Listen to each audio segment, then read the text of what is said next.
Hello, everybody. Welcome back to the Optimal Physique Development Podcast. We are up to episode number 24 today, and we have no special guest this week. It's just going to be me and Austin. Austin put out a Q&A on his social media for you guys to comment on. I haven't seen any of the questions yet, but we're just going to read them off, and Austin's going to read them off, and we'll both just talk about them. We got a really cool guest on next week. We've got the evil genius, Broderick Chavez, coming on, talking PED use for physique athletes and stuff like that. Excited about that one. And the Broderick thread is going off in the OPD group with lots and lots of questions. So, yeah, just me and Austin this week doing a bit of a Q&A. So, how you doing, Austin? Everything all good at your end? Yeah. How's everything over there? Yeah, all good, man. Just on a rest day today. Just finished my last meal. A lot of hunger this week coming in, which is strange because I haven't been that hungry. And also, like, my blood glucose is going down as well, quite rapidly for some reason. But yeah, I it's, know, it's all I good. know you said the other day that your weight dropped some, which like normally obviously that would be kind of counterintuitive to what we're doing, but everything had gone up so fast without hardly any calorie increases. That's kind of why I haven't touched it yet. I want to see where it settles. Yeah, well, it was back up a little bit this morning, 213. Well, I mean, and obviously, like I don't want you going hypo. You know, you might have to adjust the Lantus, but I don't know. Depends if it keeps dropping. I can't imagine it would keep dropping though. No, I mean, I haven't actually changed the Lantus like since we began, and calories have gone up Yeah. consistently, and still blood glucose is holding around that 65, 70 milligram fasted. So I suppose that's a good thing. That is, yeah. I mean, that's low. It's relevant though. I mean, for me, I start feeling pretty shitty if I drop below 70. Like I'm sweating and dizzy, which I like it, literally if I drop below 70, I'm hurt. I'm like crawling around trying to find the kitchen. Really? See, I have to get down into the 20s to really start sweating. Yeah, see, I'm different. I mean, yeah, if I'll drop that low, I mean that's not even low. I have people that their facets in the 60s and they feel pretty good. I'm under 70 all day. Yeah. See, I'll feel like hell. I mean, like not just feel bad, legitimately going hypo, sweating, body temperature changing. I mean, Jerica saw it too. I get this weird thing in prep, and it's so strange because doing steady state cardio is not really that glucose intensive. I mean, it doesn't really burn much glucose, but it seems like once I get lean enough and my calories get low enough, I literally go hypo almost every single session. Like I can barely make it through it. And Jerica's like, "You all right?" I mean, I'm like a puddle on the floor and I'm about to fall off the bike. And I check my glucose and it's only like 65, so it's not like anything excessively low. It's strange. And it happened last year too. It's odd. Yeah, no, I'd never feel like that at 65. I was 60, what was I this morning? Well, I was 65 on waking, and then I did that reading 2 hours after my first, which was 110 grams of protein, 15 grams of carbs, and 24 grams of fat.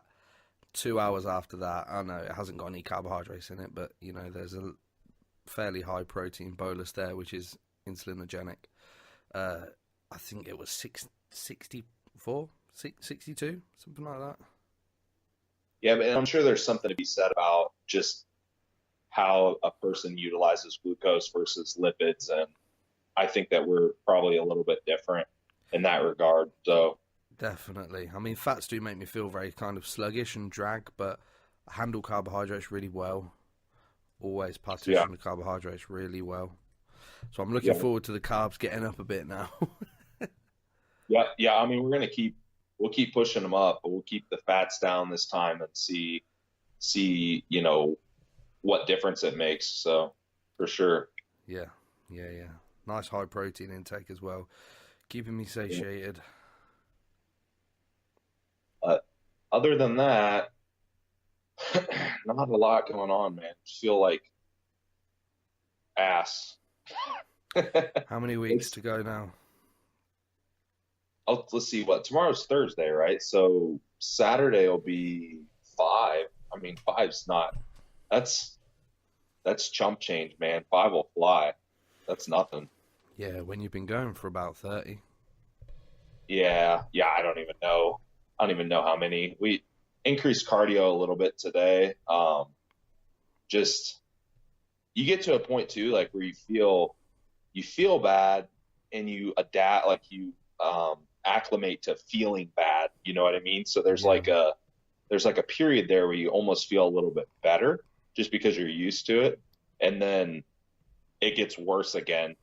So, yeah, I mean, but I'm not even fully lean yet. I mean, there's still some spots that the fat has to come off of. So I don't know. I don't even know what the fuck's going to happen with, I mean, I guess I'll end up at 1,200 calories at the end.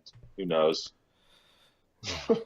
We'll see. Because I'm thinking like today I'm looking at, I'm like, fuck, I'm at like 1,600 and 1,350, and there's still 5.5 weeks to go, and I still have probably 5 or 6 pounds of fat to lose. Yeah, that's rough, man. That is rough. God knows what's going to happen. Fuck, I don't know. Deep, dark places. It should be fun. Yeah, you'll have to start fidgeting. To start like doing more neat. You still there? Yeah. You got me? Yep, I hear you. Oh, I said you should start fidgeting more. Yeah, you know what though? That's one thing I've done different. It's been really conscious of my NEAT levels. Like I don't think I've necessarily increased them any, but I've just made a conscious effort to not let them go down. You know what I mean? So, like anything, I purposely make extra trips out to the car to get groceries, or if I have to go, there's like a little store down the road from us. If I have to get anything, I always walk, stuff like that. Even though I don't want to, I figure, it certainly doesn't hurt my cause any, because that's the thing. It's so easy to let your NEAT levels drop when you're just, dog shit tired. Yeah. I track NEAT via steps with every client now, just because how easy it is to introduce, X amount of caloric expenditure through like steady state cardio, and then them just remove X amount of expenditure from the walk they would have done on their lunch or something because they're tired from the cardio. Yeah, no, I agree. Especially those that are really sedentary to begin with, that don't really have a laborious type of job or anything. So, it is hard to explain to clients though sometimes. Like I'll say, right, I want your cardio to be 8,000 steps, but on the update email it will say like, wasn't able to get the 8,000 steps in because, I didn't have a very busy day at work. And it's like, well, that's the reason why it's there. Then you get up a bit earlier and go for a walk. And then on the days that you are busier, you make it up elsewhere and you increase it and treat it like it's formal cardio, like it has to be done. But for some people, that's hard to understand. No, I get it. I totally get it. Let's see. We can go ahead and jump into it if you want. Yeah, for sure. I mean, I haven't seen any of these questions yet, and I'm not looking at them now, so this is going to be off the cuff. Yeah, nothing. That's the best way, anyhow. I do pretty much all my Q&As like that, anyhow. So it's whatever. Sweet. It's not bad. Cool. Yeah, we'll start on Instagram. There's some good ones on here, actually. I like this first one. Weird question, but since you're both coaches, and Austin coaches Joe, do you guys ever disagree on anything that you implement in Joe's plan? So that's an interesting question. That is quite a cool question. Uh, Most coaches that I know have a coach themselves, simply for the fact that you need an objective outside eye to really accurately track progress for most people, and to not make decisions based on emotions, which is easy for a neurotic bodybuilder type to do. Historically, I'd always gone too far in either direction of doing too much of something and flitting and hopping between various ideas, before you. And I think every coach is guilty of that because they are that neurotic bodybuilder type. It's best to have somebody just to take your mind off of your own progress. Yeah, I think there's something to be said about being intelligent is also a downfall to an extent, like having once you reach a certain amount of knowledge of just methodology of ways that you can approach things, then you always have that like grass is greener type mentality. Like, well, what if I do this instead? Or what if I do this instead? Yeah. And you said you just end up bouncing around a lot. Yeah. I mean, in that search for like what is optimal, you end up spending too much time searching for that extra 0.1% rather than just accruing, 90% of the basics and just making consistent long-term progress. Yeah. Yeah. I mean, you know how I am when like it's the way they answer questions stuff. It's always like, and it's not the same with everyone, but with you or certain people like that are intelligent, I typically leave emotion out of it entirely. Like it's a really dull response. Like you don't see me get excited about anything. No, and that's really the way that I like it. It's just straightforward. And I wouldn't say we'd ever disagree about anything, because when a coach works with another coach, it's not so much like your typical coach-client relationship. It's more like a lot of discussion-based ideas of where to take things, what direction to go in, rather than a straight-up sort of telling you exactly what to do. If I'm kind and of... I think, what's that? Go ahead. Because I just generally think the biofeedback's better. Like I know that I can tell you certain things that I know work more efficiently for me because I can be objective with them and we can work with them, rather than you having to collect that biofeedback off me over time, and I think that's the case for most coaches working with other coaches. Yeah, and in human nature, I think by default is that we're going to work with someone that shares similar views, at least to some extent. Like I don't think you want someone that's exactly the same, because that kind of defeats the purpose, but you want someone that's, you're going to work with someone that's at least similar enough to where it's not going to cause like tons of conflict. You know what I mean? So that's like me right now in my prep. I mean, there's a reason that I wanted to work with Jason for the end of my preps, because we share some similar views, and I know that he is going to make a lot of the similar calls that I would. I don't have to think about anything, and he's very, he's always very objective and very calm, and it has that demeanor. So, and we're similar. I think that's what it is. What you said there, like, you don't have to think about anything. That's what it is for me, because I spend so much time stressing about adjustments to make to my own protocol that it would drive me nuts. Whereas I don't have to think about that now. Yeah, no, there's absolutely merit in that. But no, to answer the question, like, I don't think we have definitely tossed around different ideas, but I don't think we've never actually like had an argument or huge disagreement about anything. I wouldn't say. Well, there'd be nothing to disagree with, because it's just, it doesn't work like that, does it? It's more like, I think if you find yourself disagreeing with a coach, you're probably with the wrong coach. Well, and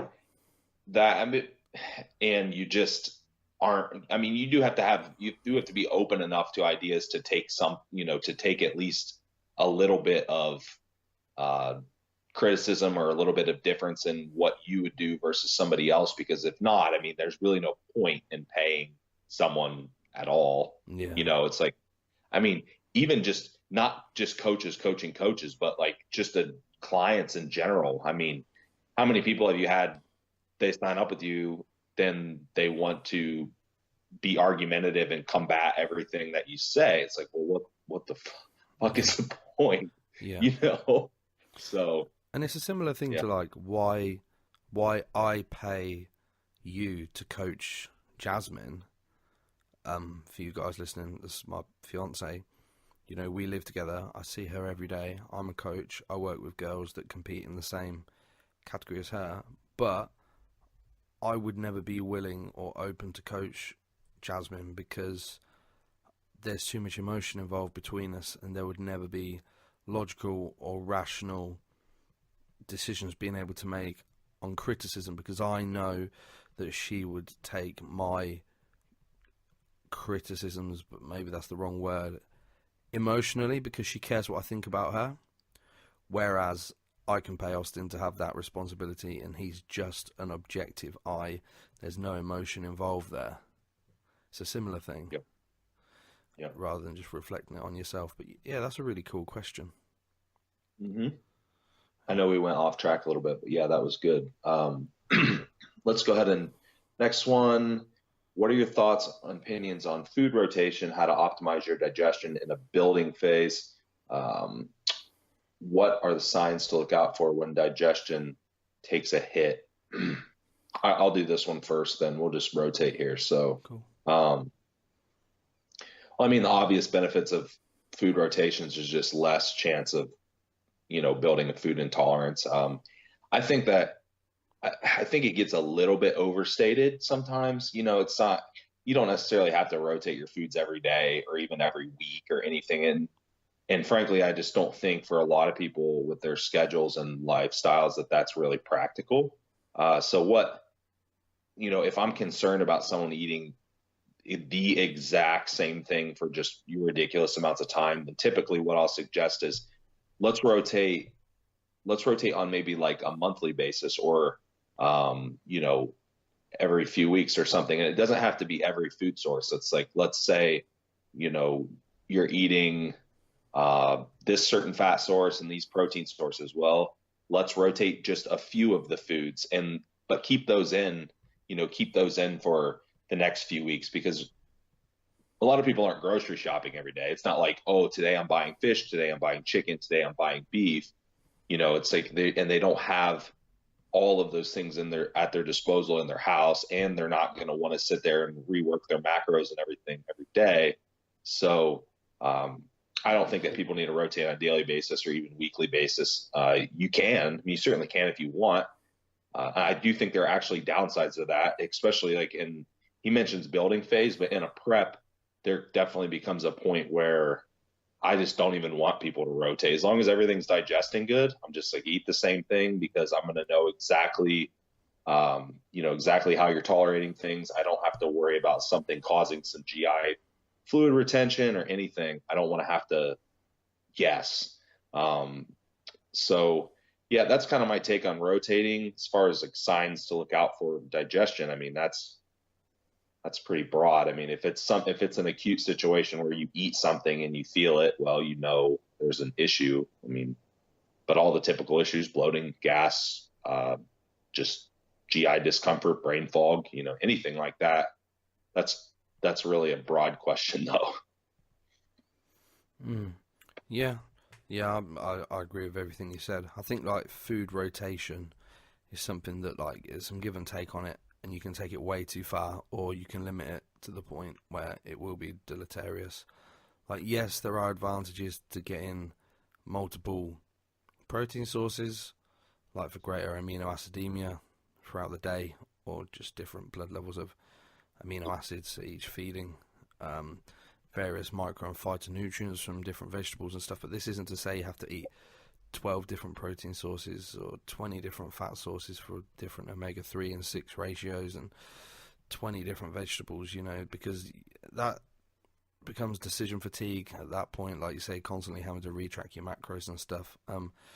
As long as you're covering your micro phytonutrient bases, you haven't got any vitamin, mineral, or electrolyte imbalance or deficiencies, and you're digesting everything well, I don't have a problem with people sticking to the same grouping of foods, as long as it's not to the ridiculous point of like you only eat whey, rice, and almond butter.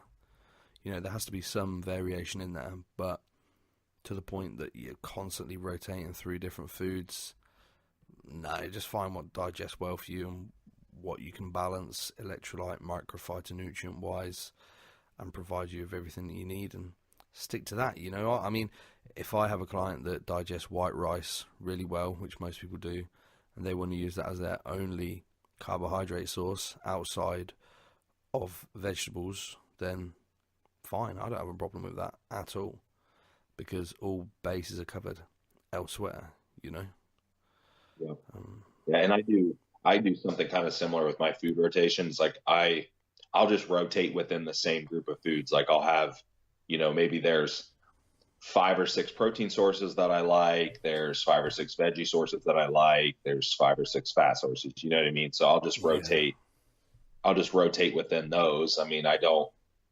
And realistically, I mean, some people just don't like a massive array of foods, and you can't. I mean, there's no reason to be miserable eating a bunch of shit you don't like. So, next question. Let's see. Intra-workout drinks, i.e. Pepto Pro, EAA, cyclic dextrins without the use of exogenous insulin, are they worth the investment if your overall nutrition is solid and meals are set up appropriately? So essentially, is there an advantage to using intra-workout nutrition without?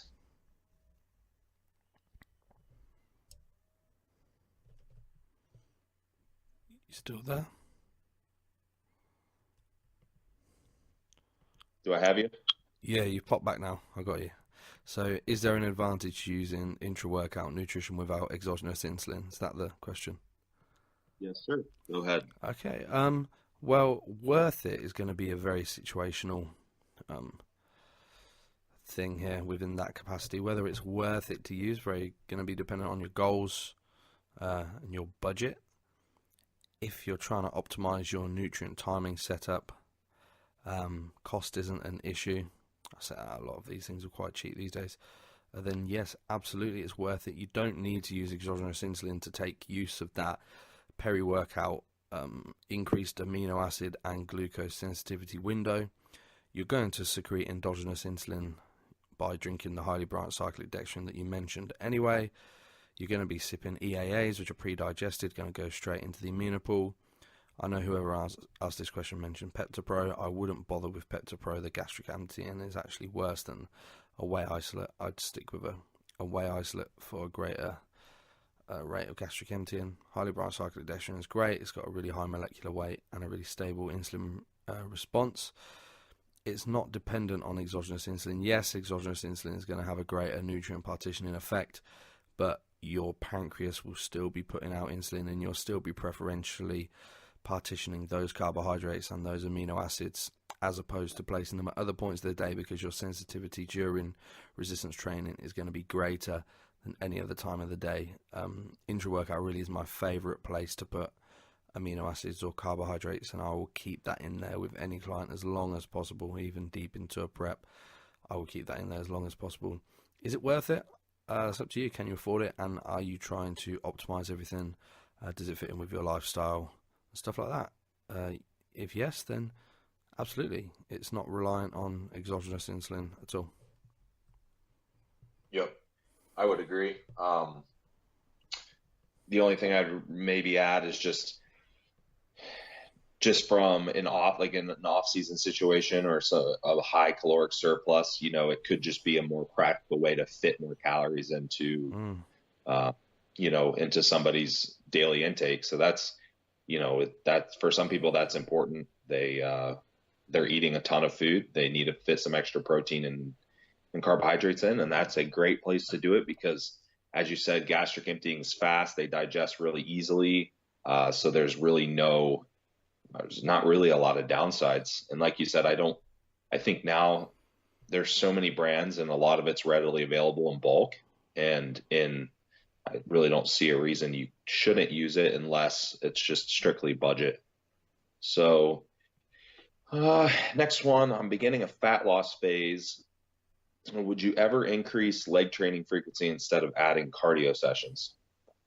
Well, I mean, you don't have to increase leg training frequency. I mean, you could increase training frequency in general as just a means for caloric expenditure. I'm not necessarily a fan of just using weight training for caloric expenditure. Most people would agree with that. But with that being said, adding additional weight training sessions is definitely one potential way to increase a calorie deficit. There's no doubt about it. So, I mean, yeah, that's a potential option. It doesn't have to be leg training. It could be anything really, whatever works for you at that time, whatever your needs are. But yeah, I mean, you could certainly do that. I would also say it would depend on just how your nervous system handles weight training. I mean, there's people that I'm not going to have them train 7 days a week just for the sake of doing less cardio, just because it beats them up too much. And I'd rather add in lower intensity cardio just for CNS purposes. So there is an individuality there, but yeah, I mean, you could certainly increase training frequency to burn more calories, no doubt. Yeah. Okay. I agree with that, of course. You certainly could increase your leg training frequency. The question in my mind, would that be the most efficient thing to encourage fat loss? Generally, without knowing more context, I could with some confidence say absolutely not. Most physique athletes, bodybuilder types, are teetering the line of their resistance trainers somewhere near their maximal recoverable capacity anyway, coming out of an off season, unless you're an anomaly and you've gone through some kind of low volume or low intensity or low frequency phase.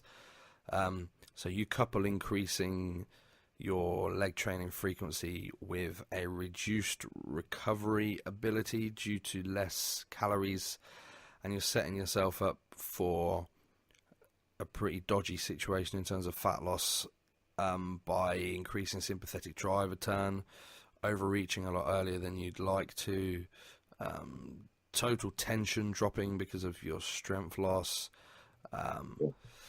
If I was going to increase resistance training at all, I think we'd need to make the differential between metabolic and mechanical work here. I'm always open to the idea of increasing metabolic work as a way to burn more calories. So for legs specifically, you could introduce metabolic work in the form of sprints on a stationary bike, wing gaits on a high resistance, for example. That's metabolic work for your lower body. You could certainly do that, and that wouldn't tap into your CNS or PNS recovery, general autonomic nervous system regulation, as much as increasing just your frequency of overall leg training, because that's going to include some mechanical tension based work, and that's really not going to be a good option unless what you're already doing was so substandard. And so then that's a great point to make too. So I mean, if you're just adding in submaximal volume to your submaximal intensity, just adding volume, whether it's something like one thing I'll do, for example, is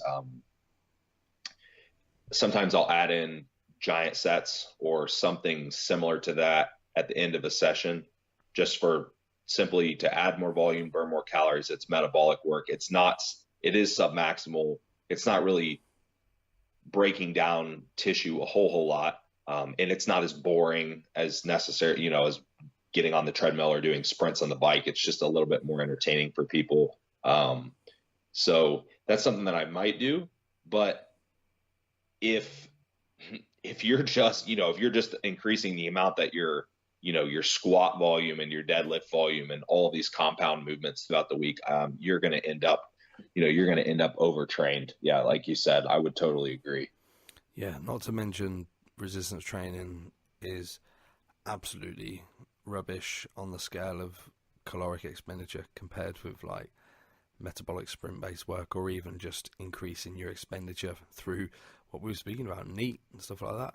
So I won't do that. Yeah. I do what you do as well, and some clients like introduce a giant set at the end of each session in their metabolic work section. Like for chest, maybe I'll just do 4 exercises back to back, 2 rounds, no rest, something like that, on top of whatever metabolic work they were doing, because it's fun, you get a big pump, and it's more calorically demanding.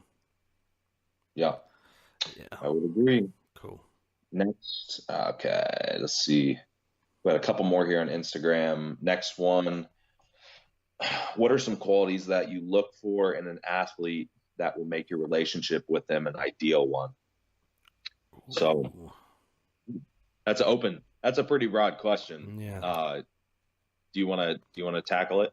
Yeah, sure. So I go through quite a comprehensive consultation. Anybody that works with me knows that I don't want to say jumping through a lot of hoops, but there has to be a lot of conversation and discussion done between us prior to us starting together, because I really want to know that we're going to be a good fit before we work together. I don't work with anybody for less than 3 months as a rule. So I've got to know that we're going to have a good client and coach relationship. What do I look for? That's difficult because every single client has a very different personality type, and as a coach, the longer you coach, you get better at working with those people over time and understanding their individual response to your feedback and what makes them work harder, or what motivates them. Everybody has their quirks and everybody responds very differently. Like you said, some people like that blunt, just being told, go and do this, and that's it. Some people need to be kind of mollycoddled a little bit. So it's difficult to say what I look for. I look for people with realistic goals, but not, how do I say this? With realistic goals, but not something easily achievable. I like to work with people that are along the same wavelength as me, as they're searching for more of a lofty, significant goal. Hence the name of the group, Optimal Physique Development.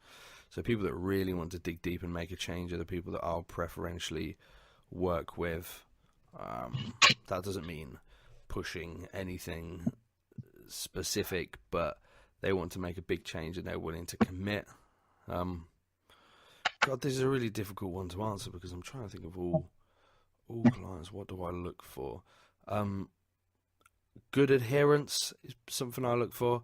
So not someone that's looking to just pay some change just for the peace of mind that they have a coach and they think that's all they need to do to put their mind at rest. Someone that actually is going to implement the plan, check in on time, have everything ready for the check-in, and have done the work that they need to do. So adherence is a big one. Passion for what they want to do. They actually want to make the change. Again, they're not just paying money to make themselves feel better about them maybe taking a step closer to their goal, but they're never actually acting on it. I mean, every coach has had that, where someone's bought like a 6-month pack and then you've never heard from them again. It's bizarre. So you want to weed those people out in the consultation as much as you can.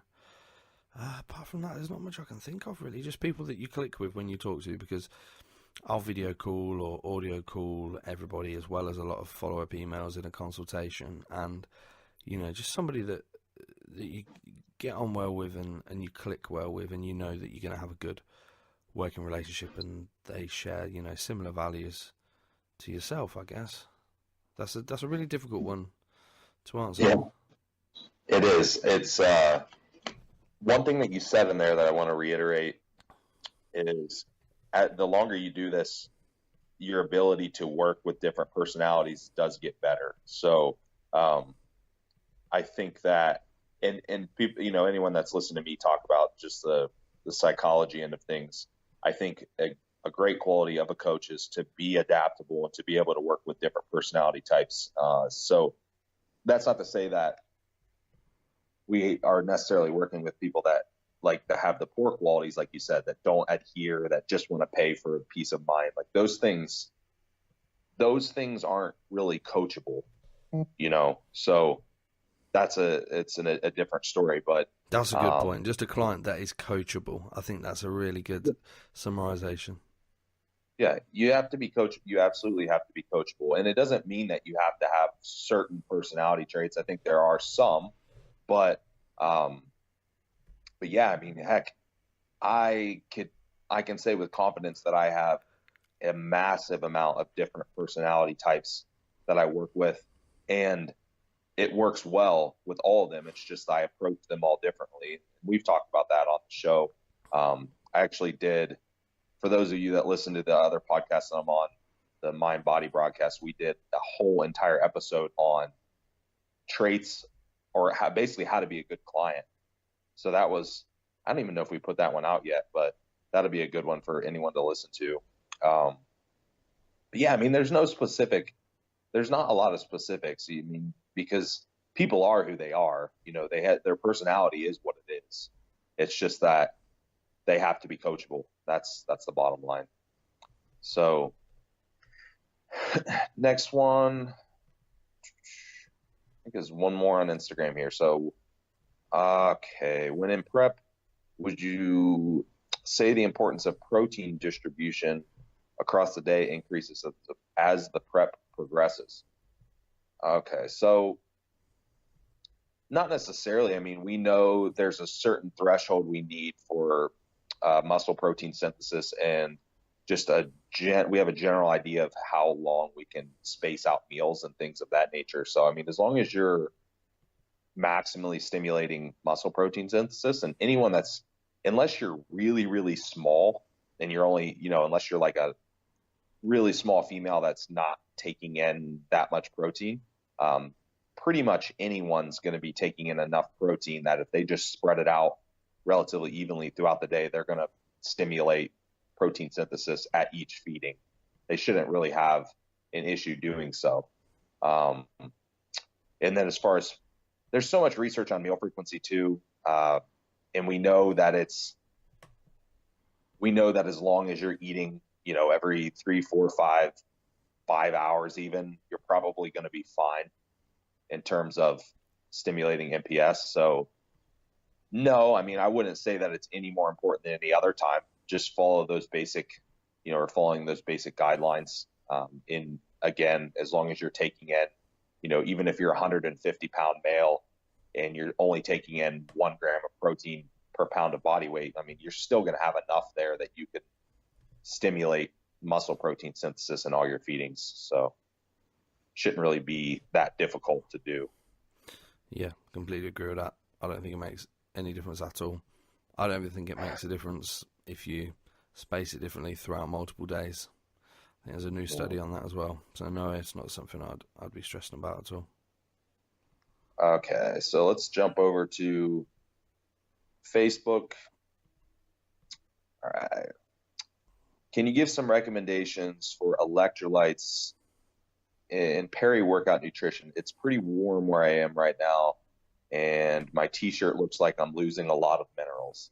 So there you go. We talk about electrolytes a lot, so I'll let you go ahead and do that because I know you're also big on that. So jump into it. Okay, so this is under the guise that you've got your daily electrolyte intake and balance nailed between sodium, potassium, magnesium, and calcium. So you know what your intakes are there already, and you're just taking from these total daily intakes and putting them into your intra-workout shake. So we know that potassium and sodium increase the uptake of nutrients into the muscle cell. Putting them in an intra-workout shake is a really good place to put them. Sodium specifically, something as simple as 1 gram of sodium and 1 gram of potassium is more than enough to facilitate that nutrient partition and effect during your workout. So just take 1 gram sodium, potassium specifically, put them in your intra-workout shake, and then just make that fit into the rest of your daily totals, and that's fine. Yep. Yeah. I mean, I don't really have anything to add to that. And there's a ton of sources you can get the electrolytes from. Powdered. I mean, there's powdered, drink, liquid, whatever. It doesn't really make any difference. So yeah, I mean, salt and low salt, like a potassium salt, is just the cheapest, easiest way for anybody. Yeah. I've actually been using. I just order. We have a company here called Bulk Supplements that makes everything in bulk, and I literally just order bulk potassium powder, and it's like cost next to nothing. Yeah. So, yeah, I mean, there's tons of options. Next one. Okay. Kind of a follow-up question to the recent podcast on accepting fluid gain in the off season. What strategies can be implemented to mitigate too much water retention? I don't care about looking like a water buffalo, but quickly gets to the point where certain lifts or even walking longer than 5 minutes gets to be a pain in the ass due to the ungodly calf and low back pumps. I know this is actually not a bad sign per se, but it just makes it life damn hard and gets in the way of all kinds of everyday activities. So, well, I mean, if you have debilitating water retention, I would find it hard to believe that your blood pressure or something is not at least a little bit out of whack. It's not to say that it's not, because I mean, like Joe, you, for example, I mean, you can have quite a bit of water retention with really no negative health markers at all, but yeah, but not to the point where I can't walk for 5 minutes or yeah, and I would even say that you're on the far end of the spectrum in terms of that. For most people, if they're having that kind of water retention, then I would definitely question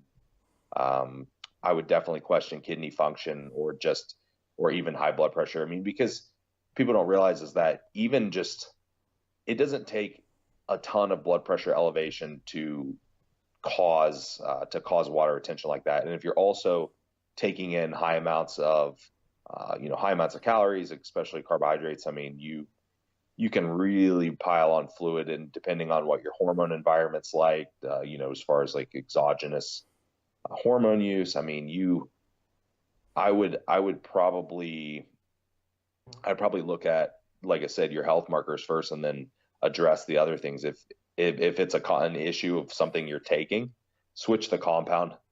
There's no real advantage to having that much water retention. It's not going to provide any additional ergogenic benefit or performance benefit. It sounds like it's actually limiting you. I mean, if you're getting those kinds of back pumps and stuff, I mean, then you're obviously not going to be able to squat effectively. You're probably not going to be able to do RDLs very effectively, bend over rows, or really anything at that point. So you might want to reevaluate also your exogenous hormone use as well. Check your blood pressure, check your kidneys. I mean, because commonly one of the types of blood pressure medications that a lot of people get is a diuretic. So, I mean, it's definitely not uncommon to have water retention with high blood pressure. But yeah, that sounds like a problem to me, not a good thing. Yeah, so I completely agree with you. It sounds like there's something going on there, like peripheral edema. How swollen are your ankles? How actually, like, what level of body fat are you actually carrying? Because there is a point that it's too much. Fat cells hold fluid. That sounds like a ton of fluid. Interestingly, on my last blast, I did get some really bad lower back pumps whilst training. This blast, I haven't had them at all, not once, and I did get them after walking for a while. The only thing that changed that for me was making some changes to my androgen to estrogen ratio by using a little bit more of a DHT derivative. So you could use some Masteron or some Proviron or both, or whatever dose needed to balance out that androgen estrogen window. If that is the issue, this is assuming that your blood pressure is fine, your fluid intake's fine, your electrolyte intake is sufficient and balanced. If you've got high blood pressure, then obviously first case would be to limit the drug use causing the high blood pressure. That's the reason, but in the competitive bodybuilding world, people don't do that. So this isn't a recommendation at all, but you could look at some of the new generation ARBs that also do have some good, that's an angiotensin receptor blocker. They have some good literature behind them for reducing left ventricular wall hypertrophy through the inhibition of RAAS as well. They're better than the traditional ACE inhibitors in my opinion, like your lisinoprils and stuff like that. But yeah, that sounds like quite an extreme case. If you are just heavily estrogenic, and you're running a lot of testosterone, pull the testosterone down and use an nandrolone or a boldenone instead. If you're already anchoring with like a nandrolone and a boldenone, then introduce some Masteron or Proviron or even, dare I say, trenbolone. If you have that in the stack, you could balance it out either way, depending on your health markers. So I'm just talking non-aromatizing androgens, assuming everything else that we mentioned is on point. Yep. Cool. I agree. Next one's a good one. I have a lot of experience with this one. So, how do you set up calories and carbs for a refeed? My refeeds are 2 days long. I'm cutting off almost all fats, lowering proteins to 2 grams per kg, and the rest are carbs. But how much? Are you aiming to double your daily calories, or what's the strategy? So there's definitely no specific answer to this.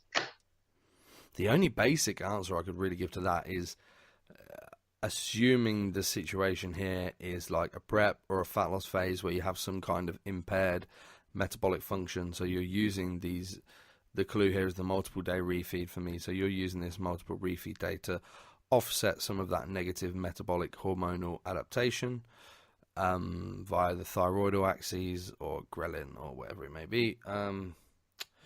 Then the only basic rule I can tell you is to put yourself in a slight surplus. I can't say to double your calories because I don't know how big your deficit currently is. If you're in a 3,000 calorie deficit per day, huge deficit, then doubling your calories isn't even going to put you in that slight surplus. So yeah, just get yourself in a slight surplus for 2 days, allow some of those negative hormonal adaptations to reinstate, and then get back on your deficit. But it's going to take some experimentation. The best you can do is just do some guesswork of where your surplus may be, but that's without any more context. That's probably the best I can do. Yeah, it's not. This isn't an exact science. I mean, you can. It's going to take some tweaking. It's one of those things where you're going to give it your best educated guess, and then from there you can tweak it. The first, nailing that first refeed and figuring out the amounts is always the hardest, I think.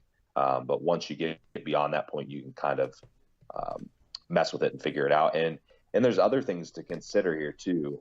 How metabolically adapted are you? How depleted are you? How lean are you? There's a lot of things that you could definitely take into consideration. And there are some general numbers and stuff that I'll use with people on occasion, but in general, I'm going to kind of lean towards what Joe said, as far as just making sure that I'm getting into a slight surplus both days, and then see what kind of effect that elicits. Really what, how you should be setting it up if someone's doing some kind of cyclical approach where they're going through their normal week or whatever amount of days, or just going by feel, then they should be reaching a new low weight or a new lean set point before they refeed again. I mean, that's kind of the general idea, unless you're refeeding just as a reset. It's a little bit different situation, but I'm generally gonna just put them in a slight deficit, see what kind of response we get. If I'm noticing that it's too much and they're not hitting, and they're not progressing back past their previous leanest set point, then I might need to pull it back a little bit, or I might just need to create a bigger deficit through the normal daily nutrition and leave the refeed the same. I mean, there's so many ways that you could go about it. I know for me personally, I found that I can stand pretty large refeeds the leaner I get, and I need more the leaner I get, even though that could be counterintuitive to what you would think. You would think that it would take less to create a slight surplus, but you also have some of the super compensation going on there as well. So, I mean, there's not really a formula for it. I do have some numbers and stuff that I would throw out maybe if someone was actually carb loading for a show. But as far as refeeds go, do just as Joe said, get in a slight surplus and really just evaluate the effects from there. I mean, you're gonna see, is it stopping you? It should be helping you. you should probably go up a little bit in weight from water and glycogen, but you should be hitting a new lean set point or low weight relatively quickly within, 4, 5, 6 days or whatever. That's really the idea.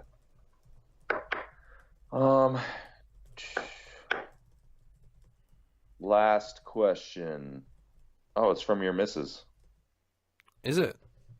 Yeah. Yes. So I'm saying she won't ask me herself.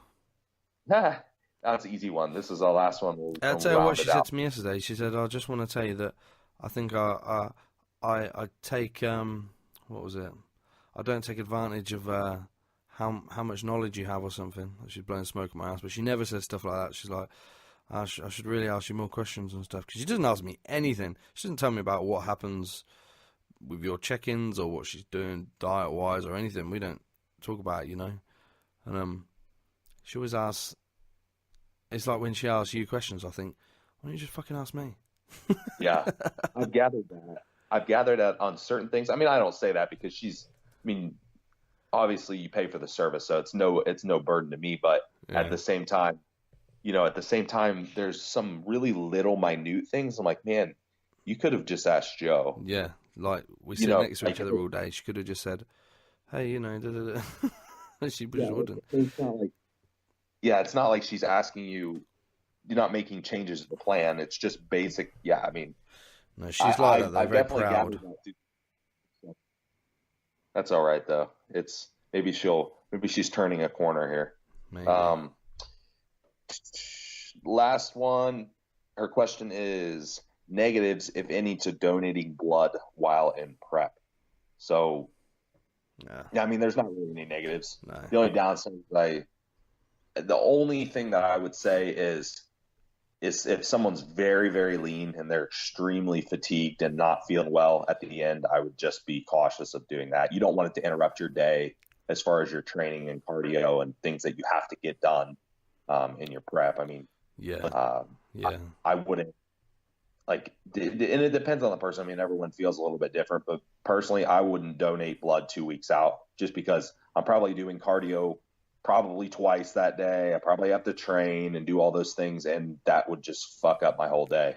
Plus, to be honest, I'd probably rather have the higher red blood cell count just for the possibility of the pump vascularity, man. Why do people use EPO? Exactly. Oh, yeah. Yeah. So, I mean, if anything, I'm probably going to just cease the blood donations a month out or something. I mean, if my hemoglobin and hematocrit are a little bit high for a week going into the show, it's probably only going to make me look better. So whatever. Yeah, completely agree. Yeah. But that's the last one for that thread. That brings us up on about an hour. Perfect. Timing. Good variety of questions too. So, I mean, next week's going to be a good one too. I glanced at the thread, but it looked like there was some good questions in there. Definitely some good ones. Broderick's very kind of contrarian with a lot of his views. Some things that you wouldn't hear often. Big metformin fan, so he'd fit in well. But some interesting things like Masteron as a primary growth anchor, he's big on, which I am not at all. So I'm interested to hear his reasoning there. Lots of stuff. He's a very, very outspoken, very intelligent, and just a very cool guy. We're very lucky to have him. So, yes, it's going to go off next week. I'm really looking forward to it. Absolutely. I agree. Make sure when we're off air here in the next day or two, sometimes we'll get that set up time-wise. We already have. Did I not? You did? Yeah. No, you didn't tell me so. Oh, hold on. I'm looking at my emails because he even sent me a Google invite. Wednesday, June 13th at 9 p.m. So for you, that's 4 p.m. Okay, yeah. I mean, that should be fine. I just want to make sure that I put it down. Sweet. Right, I have a new face mask. New eye mask that's just come today, so I'm gonna put that on, put my earplugs in, put the diffuser on, and go and get some extreme sleep. I've done a sleep upgrade this week. I've been really working hard during the days to get to bed early, and I've also put back in a nap. I find on these growth phases, I mean, with this amount of growth hormone and other drugs, to be honest, I'm very fatigued anyway. I'm always feeling very fatigued, apart from when I'm training. So I'm sleeping a lot, and sleep is such a huge key to growth. But I'm doing 10 hours every night and a 20-minute nap pre-workout every day, and so far it's going swimmingly. So yes, sleep upgrade and sleep hygiene upgrade going in. The only mask I have is a CPAP mask. Do you know what I was thinking that today? I need to go and get a sleep study done, because every time I get near 220 pounds, I can feel it settling in now, is I start to struggle, or I wake up in the night breathing and my breathing's off, and I'm mouth breathing. I never mouth breathe. I breathe all through the day through my nose. I train and I only breathe through my nose in the gym. I literally don't open my mouth. When I fall asleep, I'm nasal breathing. I only breathe through my nose, but sometimes I'll wake up in the night with a panic going, and that's very unlike me, so that makes me think. Yeah, that it could certainly be some mild sleep apnea. But worth checking out. The mask is really hard to get used to, if I'm being honest. It's I'm getting used to it now, but it was definitely hard to get used to. An interesting little anecdote about sleep, and I know people that have gone through long periods of deficit or got really lean, whether it's for a show or not, would probably agree, is that I do believe there is an adaptation there where you actually will run efficiently on less sleep at a point. I don't know how much less. I mean, obviously not like extreme sleep deprivation, but I almost feel that I need a little bit less sleep deep in a prep than I do in the off season. 100%. I agree. 100%. I always sleep less when I'm dieting, and I just wake up naturally. But I could sleep right now. I could sleep all day, easy. Yeah, easy. Yeah, and it's not. It, like I said, it's not like, I'm not suggesting anyone take that out of context and sleep for 3 hours a night or anything. But I think there's definitely something to be said about just that adaptation mechanism, to where your body's is basically just doing everything more efficiently. Everything goes down. You're clear down to your heart rate, resting heart rate. I mean, everything. So I'm kind of at that point now. I'm still getting, I think most nights are between 7 and 8 hours, although that's good for where you are, man, because I know people at your spot, leanness, that can't sleep more than 4 hours. Well, what's happening now is it's starting to break up. Yeah. It's getting broken. I woke up probably 4 or 5 times last night. And it'll get worse. I mean, it's just inevitable. It always happens. I know I had one prep where I literally couldn't sleep more than like 45 minutes at a time. I would just wake up over and over and over. And it tends to get to that point at the end. But I noticed that this week I was really feeling it, and my sleep was getting broken. And I'm like, that's when it's getting real. Yeah. But all right, man, I don't have much else. It's time to eat. So yeah, it's time for me to go to bed. So let's sign it off with a shout out to our sponsors. So firstly, Mediphorm, hyaluronic acid based site enhancement product. So it's a water based aqueous solution with pharmaceutical grade hyaluronic acid. That's at mediphorm.com. Don't bother with any other hyaluronic acid supplements. None of them are coming close to Mediphorm. We've been talking in the group a lot on the recent dangers and health concerns with a new, just a lyophilized powder, HA, hyaluronic acid, and the issues with that. So guys, please, and this isn't to make us any money, because we don't make any money off this, don't use hyaluronic acid products that don't come in a fluid suspension already. and don't use them without bacteria, static water, or any kind of BA. It's there for reasons, antifungal reasons. That's why these solutions have BA in them in the first place. It doesn't make the hyaluronic acid less potent at all. If it did, it wouldn't be used clinically.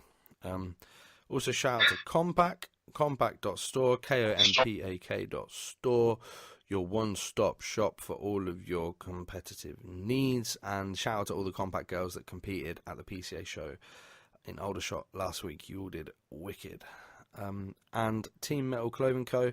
Just waiting on the website from Alex now, but he assures me by next week it's going to be launched, so we're going to get that out to you guys.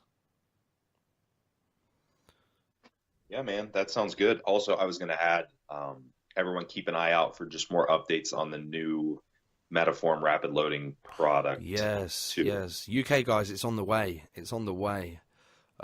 So yeah, rapid loading.